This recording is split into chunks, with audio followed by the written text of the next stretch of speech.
আসসালামু আলাইকুম, সবাইকে সামিটেকে স্বাগতম। বন্ধুরা, আজকে আমরা এমএস ওয়ার্ডের ইনসার্ট মেনু কাজ শিখব। বন্ধুরা, ইনসার্ট মেনু বাম পাশে আমরা যে অপশনটি দেখতে পাচ্ছি সেই অপশনটির নাম হচ্ছে কভার পেজ। আমাদের অনেক সময় প্রোফাইল তৈরি করার জন্য কিংবা উপরের পেজে ডিজাইন করার জন্য আমরা একটি কভার পেজ তৈরি করে নিতে পারবো এই অপশন থেকে। এখানে ক্লিক করার পর আমরা কভার পেজের কিছু ফরম্যাট এখানে দেখতে পাচ্ছি। আমরা পছন্দ মোতাবেক একটি অপশন ডবল ক্লিক করার মাধ্যমে কিন্তু আমরা একটি সেম ডিজাইনের একটি কভার পেজ তৈরি করতে পারবো। আমি এখন মোড টেমপ্লেট অপশনে ক্লিক করব। বন্ধুরা, মোড টেমপ্লেট অপশনে ক্লিক করার সাথে সাথে কিন্তু আমাদের এমএস ওয়ার্ডের প্রথম পেজে একটি ডিজাইনের কভার পেজ হয়ে গেছে। আমরা শুধু এই অপশনগুলোতে আমরা বিভিন্ন প্রয়োজন মোতাবেক লিখে একটি কভার পেজ তৈরি করে নিতে পারবো। বন্ধুরা, কভার পেজের পাশে যে অপশনটি দেখতে পাচ্ছি সেই অপশনটির নাম হচ্ছে ব্ল্যাঙ্ক পেজ। অর্থাৎ এই কভার পেজের নিচে যদি আমরা একটি ব্ল্যাঙ্ক পেজ ক্রিয়েট করতে চাই তাহলে আমরা এই অপশনে ক্লিক করব। তাহলে নিচে আরেকটি ব্ল্যাঙ্ক পেজ ক্রিয়েট হয়ে যাবে। বন্ধুরা, এর পাশে রয়েছে পেজ ব্রেক। বন্ধুরা, আমরা যদি এই উপরের প্যারা এই পেজে রেখে নিচের প্যারা যদি আমরা পরবর্তী পেজে নিতে চাই তাহলে কিন্তু আমরা এই প্যারার উপরে কার্সর রেখে পেজ ব্রেকে ক্লিক করলে আমরা কিন্তু ওই লেখা পরের পেজে নিয়ে যেতে পারবো।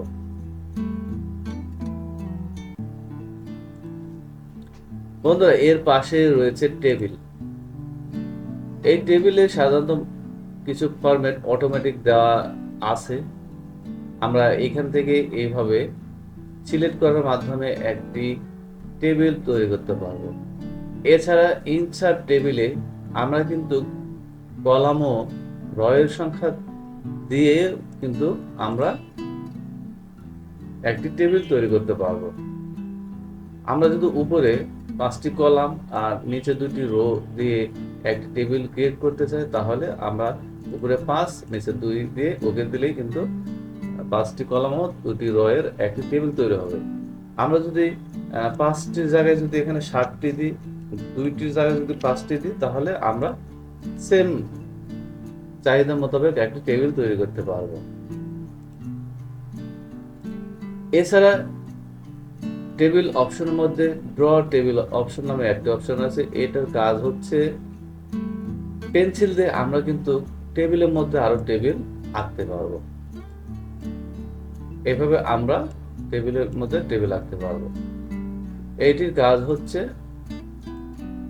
ড্র টেবিলের কাজ হচ্ছে অর্থাৎ কলম দিয়ে আমরা প্রয়োজন মোতাবেক টেবিলের মাঝখানে লাইন টেনে আমরা বিভিন্ন ডিজাইনের বা বিভিন্ন ধরনের টেবিল তৈরি করতে পারবো। টেবিল অপশনের পাশে রয়েছে পিকচার মেনু। এই পিকচার মেনুর কাজ হচ্ছে আমরা যদি এই পেজে কোনো জায়গায় একটি ছবি সংযুক্ত করতে চাই তাহলে আমরা এই পিকচার অপশনে ক্লিক করে আমাদের চাহিদা মোতাবেক ছবি নিয়ে এসেও কিন্তু আমরা এখানে সংযুক্ত করতে পারবো। বন্ধুরা, পেজে ছবি সংযুক্ত হওয়ার পরে আমরা কিন্তু এই ছবিকে আমাদের চাহিদা মোতাবেক স্থানে কিন্তু সহজে সরাতে পারবো না। আমরা কিন্তু যেখানে সেখানে সরাতে পারছি না। এই জন্য আমাদেরকে এই ছবিটি সিলেক্ট থাকা অবস্থায় টেক্সট র্যাপিং নামে একটি ফরম্যাট অপশনে একটি অপশন থাকবে। এই টেক্সট র্যাপিং এ আমরা বিভিন্ন অপশন রয়েছে, এগুলো সিলেক্ট করার মাধ্যমে কিন্তু ছবিটি যেখানে সেখানে সরিয়ে নিতে পারবো এবং প্রয়োজনীয় স্থানে আমরা রাখতে পারবো। এক্ষেত্রে আর আমাদেরকে ছবি বিভিন্ন স্থানে সরাতে কষ্ট হবে না। পিকচার অপশনের পাশেই রয়েছে শেপ অপশন। আমরা এই অপশন থেকে বিভিন্ন রকম আইকন নিয়ে আমরা আমাদের আইকন বা শেপের কাজ করতে পারবো। আমরা যদি তীর অপশন বা অ্যারো অপশনের কাজ করি তাহলে আমরা অ্যারো অপশনে ক্লিক করব। ক্লিক করার পর আমরা টেনে যেভাবে ইচ্ছে সেভাবে আমরা এই তীর অপশনটি বা অ্যারো অপশনটি রাখতে পারবো। আমরা যদি শিফট ধরে এটা টানি তাহলে এটা কিন্তু সোজা হবে। একদম সোজা করতে চাইলে কিন্তু শিফট ধরে টানতে হবে বরাবর, তাহলেই এটা একেবারে সমান্তরাল ভাবে আমরা সেট করতে পারবো।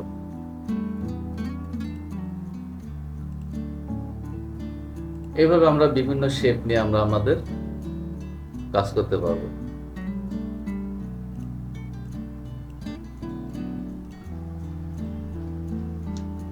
বন্ধুরা, শেপ অপশনের পরে রয়েছে স্মার্ট আর্ট। এই স্মার্ট আর্টে বিভিন্ন ধরনের টেক্সটের টেমপ্লেট রয়েছে, সেগুলো পছন্দ মোতাবেক এবং প্রয়োজন মোতাবেক নিয়ে আমরা কাজ করতে পারবো এবং বিভিন্ন জায়গায় আমরা টেক্সট লিখে আমাদের কাজগুলো করতে পারবো।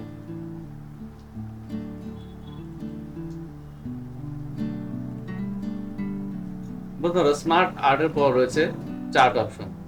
এই চার্ট অপশনের মধ্যে অনেকগুলো টেমপ্লেট রয়েছে। আমরা এগুলো সিলেক্ট করার পরেই কিন্তু সরাসরি একটি এক্সেল শিট ওপেন হবে। আমরা এই এক্সেল শিটে সংখ্যা চেঞ্জ করার মাধ্যমে কিন্তু আমরা ওয়ার্ডে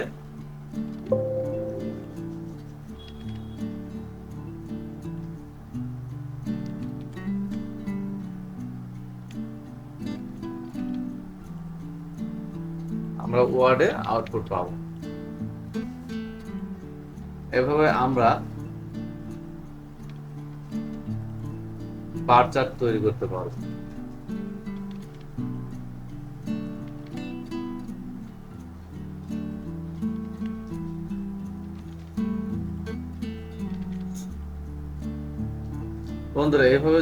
বন্ধুরা, যদি আমাদের বার চার্ট তৈরি করতে হয় তাহলে আমরা কিন্তু চার্ট অপশন থেকে বিভিন্ন ধরনের বার চার্ট তৈরি করতে পারবো।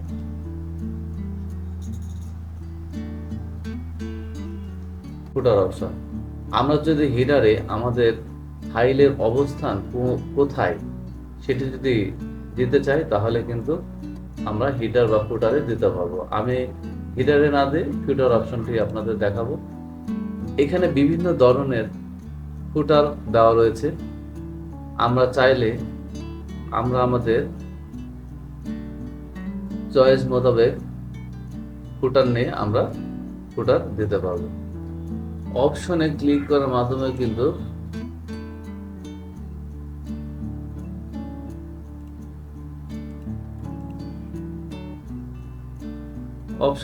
করার মাধ্যমে কিন্তু আমরা সরাসরি ফাইল নেম দিতে পারবো।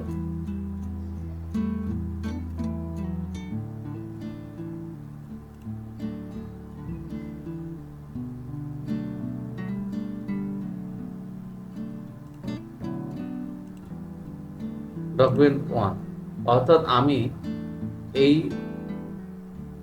এমএস ওয়ার্ড পেজটি বা ফাইলটি সেভ করে নেই বিধায় আমাকে কোনো লোকেশন দেখালো না।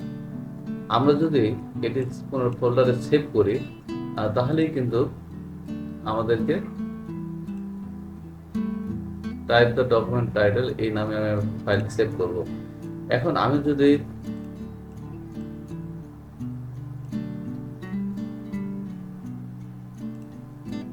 যদি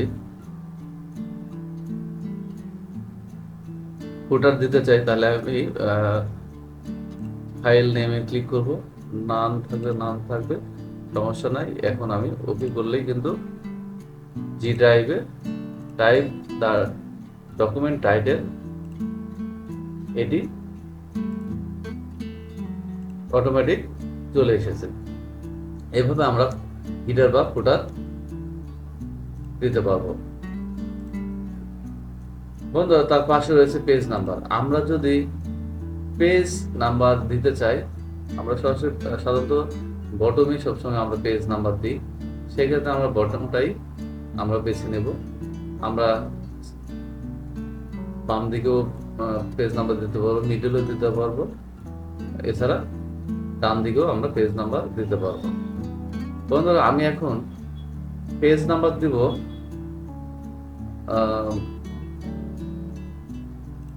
এই ধরনের, অর্থাৎ টোটাল পেজ এখানে দেব। দেখা গেল যে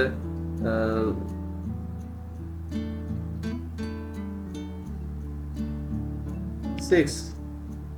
এখন বন্ধুরা, এখানে 6 থেকে 6 আমরা উপরে 5 থেকে 6 হয়ে গেছে। লাস্ট পর্যন্ত যে পেজটি থাকবে আমরা পাশে সেই সংখ্যাটা দিয়ে দেব। এখানে আমরা এটা তুলে দিয়ে কিন্তু আমরা অফ লিখে দিতে পারবো, তাহলে 6 অফ 6, অর্থাৎ 6 পেজের মধ্যে এটি লাস্ট পেজ, 5 অফ 6। এভাবে আমরা পেজ নাম্বার দিতে পারবো।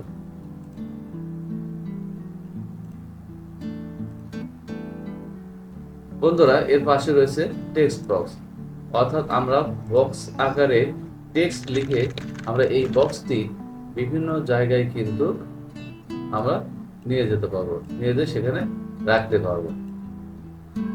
এগুলো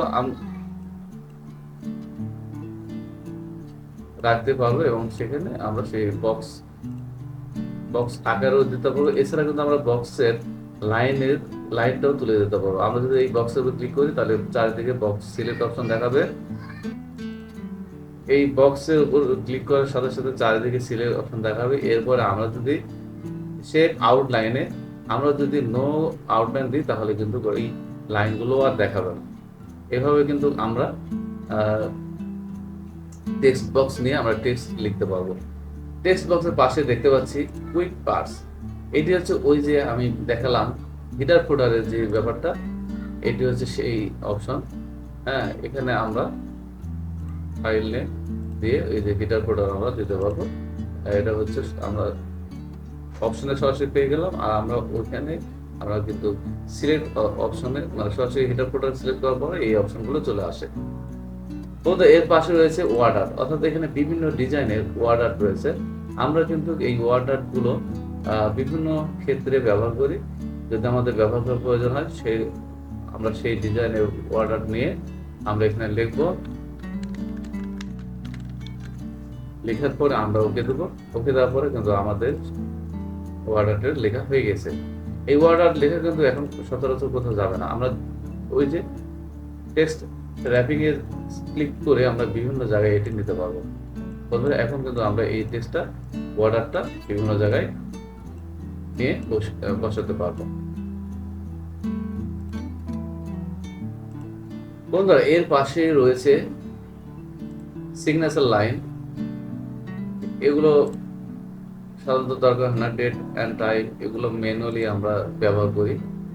এগুলো আপনারা কাজ করার সময় টিপে টিপে দেখবেন, তাহলে আপনারা বুঝতে পারবেন কোনটা কি কাজ। এর পাশে রয়েছে ইকুয়েশন, অর্থাৎ ম্যাথমেটিক্স কাজগুলো করার জন্য এই ইকুয়েশন ব্যবহার হয়। এখানে বিভিন্ন ধরনের ইকুয়েশন দেওয়া রয়েছে। আমরা আমাদের প্রয়োজন মোতাবেক ইকুয়েশন নিয়ে আমরা সেগুলো কিন্তু আমরা চেঞ্জ করতে পারবো। এখানে যদি আমরা 2 দিতে চাই, এভাবে আমরা চেঞ্জ করতে পারবো। অর্থাৎ ইকুয়েশনের কাজ